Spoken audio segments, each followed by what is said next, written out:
Trades पूरी हुई। एक बार जरा दो तीन स्टॉक्स देख लेते हैं और उसके बाद अच्छा, महेश्वरी जी हैं क्या हमारे साथ? अभी नहीं आया, अभी नहीं। ओके, उनसे बात करेंगे थोड़ी देर में। लेकिन एक बार जरा कुछ स्टॉक्स देख लेते हैं। अशोक लेलैंड में आज थोड़ा सा ब्रेकडाउन नंबर्स के बाद, लेकिन कुछ स्टॉक्स जहाँ पर थोड़ी मजबूती है। आज मार्केट थोड़ा एक वीरो एक और चीज़ कर रहा है। एक बार निफ्टी आईटी लेकर आई है, वो जो एनवीडिया के नंबर्स हैं, उसके बाद नैस्डैक फ्यूचर्स में जो जंप है, मार्केट थोड़ा उसको प्रीएम्प्ट करने की कोशिश कर रहा है कि कल सुबह सुबह आपको नैस्डैक ऊपर दिखाई देगा तो इसके लिए। लेकिन ये एक इंटरेस्टिंग ट्रेड यहाँ पर। उसके अलावा बजाज फाइनेंस ये इस समय एक स्टॉक अच्छा आउट परफॉर्म कर रहा है। भारतीय एयरटेल में काफ़ी दिनों के बाद एक अच्छा मूव। इनफैक्ट गाबा सर, भारतीय एयरटेल पर कोई व्यू आपका? जी हाँ, सुबह से ही भारतीय एयरटेल में थोड़ा अपमूव दिखाई दे रहा था, तो मुझे लगता है कि यस, अपमूव होना चाहिए। काफी कंसोलिडेशन हुआ, उसके बाद ब्रेकआउट मिला है करीब 810 के आसपास, ट्रेड करा 819।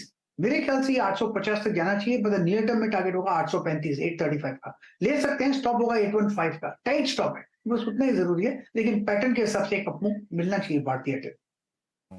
अच्छा अनुज, निफ्टी आईटी पे बात करते हैं। वैसे तो हम दोनों बात करते रहते हैं 170 पॉइंट, 80 पॉइंट के स्विंग के लिए, 200 पॉइंट के स्विंग के लिए। मैं देख रहा हूँ निफ्टी आईटी को, मतलब इस बार की कोलैप्स के बाद मई 2022 से लेके अब तक टिल डेट तक, यानी मोटा मोटी एक साल इसी रेंज में हो गया, ठीक है ना। 200 अटैम्प्ट करता है, फिर कोलैप्स रहता है।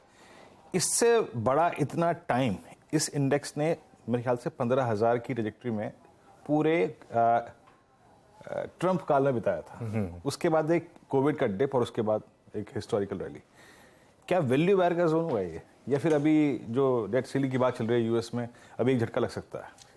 आई थिंक वैल्यू बाइंग हो चुकी है वीरू, क्योंकि रिसेंट लो से मेरे ख्याल से अच्छा मूव आ चुका है निफ्टी आईटी में। अगर मैं गलत नहीं हूँ तो मेरे ख्याल से 10% का मूव आ चुका है लोवेस्ट लेवल से। निफ्टी आईटी का जो इन्फोसिस के बाद का लो बना था, उसके बाद से अगर 783 अप्रोक्सीमेटली निफ्टी आईटी का। हाँ एग्जैक्टली, तो ऑलमोस्ट 10% का मूव आ चुका है। तो वैल्यू बाइंग तो मेरे ख्याल से आ चुकी है। आई थिंक ये मेक और ब्रेक जोन है।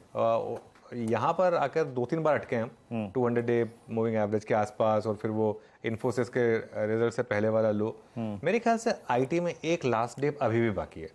अब वो एग्जैक्टली 52 वीक लो तक जाएगा या नहीं जाएगा, या टाइम करेक्शन होगा। मुझे लग रहा है कि Q1 में आईटी के नंबर्स Q4 से खराब होंगे। अच्छा, Q1 में Q4 से खराब, Q1 में Q4 से खराब होंगे, क्योंकि Q4 में आपका मिड कैप आईटी के नंबर खराब नहीं थे। एग्जैक्टली। और प्लस Q4 में बैंकिंग क्राइसिस यूएस में हुआ नहीं था। वो नंबर अभी नहीं है। यूएस का बैंकिंग क्राइसिस 15 मार्च के बाद शुरू हुआ था, तो नंबर्स 15 मार्च तक के ही थे, उसके बाद वो नहीं थे। ये वाला जो क्वार्टर है, इसमें एग्जैक्ट जो यूएस का प्रेशर है वो रिफ्लेक्ट होगा अर्निंग्स को लेकर। मुझे लग रहा है कि इस क्वार्टर में इन्फोसिस शायद हो सकता है कि और थोड़ा सा नेगेटिव साउंड करे।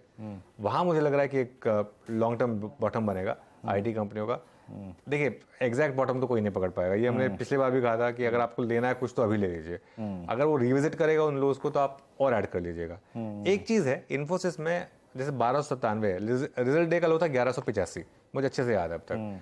उसमें आप जोड़ लीजिए और 5-6%, 1100, 1150, इससे नीचे की डाउन साइड नहीं है। 1100, 1150 अगर आ गया बाई चांस, और तब तक थोड़ा टाइम भी स्पेंड हो जाएगा, तो स्टॉक की वैल्यूएशन भी करीब करीब 14-15 टाइम्स हो जाएंगी। मैंने इन्फोसिस ने अपनी हिस्ट्री में खराब से खराब टाइम में, वर्स्ट ऑफ द टाइम्स में 13 टाइम के नीचे नहीं देखा। और जब भी इन्फोसिस 13 से 15 टाइम के बीच में बॉटम आउट हुआ है, विद इन नेक्स्ट 1 ईयर वो स्टॉक डबल हो जाता है। तो मुझे लग रहा है कि तैयारी कर रहा है ये स्टॉक उस जोन में आने की, लेकिन उसको थोड़ा वक्त लगेगा। मुझे लग रहा है 1 जून के नंबर्स देख के उसके बाद कॉल लेंगे। तो आप जब Q1 नंबर्स देखेंगे और मैनेजमेंट की कमेंट्री भी सुन लेंगे। एग्जैक्टली।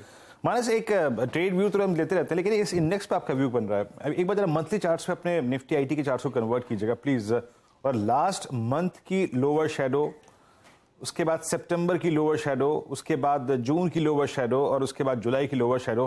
क्या ये इंडेक्स 26, 27, 800 के बीच में एक बहुत स्ट्रॉन्ग बेस बना चुका है? इस बात के इंडिकेशन आपको मिल रहे हैं क्या? बिल्कुल, देखिए बेस तो बना है, इसमें कोई डाउट नहीं है। 26,500, 27,000 की रेंज में इंडेक्स ने ऑलरेडी बेस बनाया है। ऑलरेडी हम 26,500 से लेकर 29,000 तक की रैली देख चुके हैं। शायद इसीलिए जो पिछले 3-4 दिनों में हम कंसोलिडेशन देख रहे हैं, तो एक छोटा सा रेजिस्टेंस देख रहे हैं, वो इसीलिए है क्योंकि हमने एक बड़ी रैली देखी और अब इंडेक्स अपने 200 डे मूविंग एवरेज, 100 वीक और 50 वीक मूविंग एवरेज के आसपास ट्रेड कर रहा है। तो अब इस रेंज को ब्रेक करना जरूरी है। 29,000 से लेकर 29,300, ये रेंज को ब्रेक करना जरूरी है। एक बार इस रेंज के बाहर निकलेगा तब फिर से एक नया मूव शुरू होगा, जिसमें शायद आपको 31,500 तक के स्तर भी देखने को मिल जाएंगे। तो अंडरटोन की बात करें तो बहुत बुलिश है। मीडियम और वीकली चार्ट पे या मंथली चार्ट पे बहुत ट्रेंड बहुत पॉजिटिव लगता है। एग्रेसिव होकर आप खरीदारी तब करेंगे जब इंडेक्स 29,250 के ऊपर निकलेगा, तब आप एग्रेसिव होकर खरीदारी कर सकते हैं। लेकिन अगर आपके पास लॉन्ग पोजीशन है तो आप इंडेक्स में एक स्टॉप लॉस लगा के चल सकते हैं कि जब तक 28,200 के ऊपर इंडेक्स ट्रेड करता रहेगा आईटी में, तब तक आप अपनी पोजीशन में, आईटी की पोजीशन में स्टॉक स्पेसिफिक बने रह सकते हैं। ओके अच्छा, अभी देखिए मार्केट का कमाल फिर डिफेंड किया लोअर लेवल ब्यूटीफुली, और क्या शानदार रिकवरी है बैंक निफ्टी में। एक बार बैंक निफ्टी का इंटरडे लेकर आइए और रिकवरी फ्रॉम लोज वो दिखा दीजिए। अब 159 पॉइंट नीचे रह गया बैंक निफ्टी, 43,516, लो था 43,490, मतलब लोएस्ट पॉइंट से करीब करीब 125-130 पॉइंट की रिकवरी यहाँ पर। और निफ्टी ने भी अपने लोअर एजेस को डिफेंड किया और वहाँ से एक अच्छा खासा मूव था। आज का निफ्टी का लो जो है वहाँ से एक रिकवरी 40 पॉइंट की, और exact 20 day simple moving average 18,202, 18,198 20 day simple moving average था, वहाँ से एक एग्जैक्ट रिकवरी। अब ये 3 PM मूव आएगा या नहीं ये देख लेते हैं, लेकिन अभी तो वो उस लेवल को डिफेंड कर रहा है।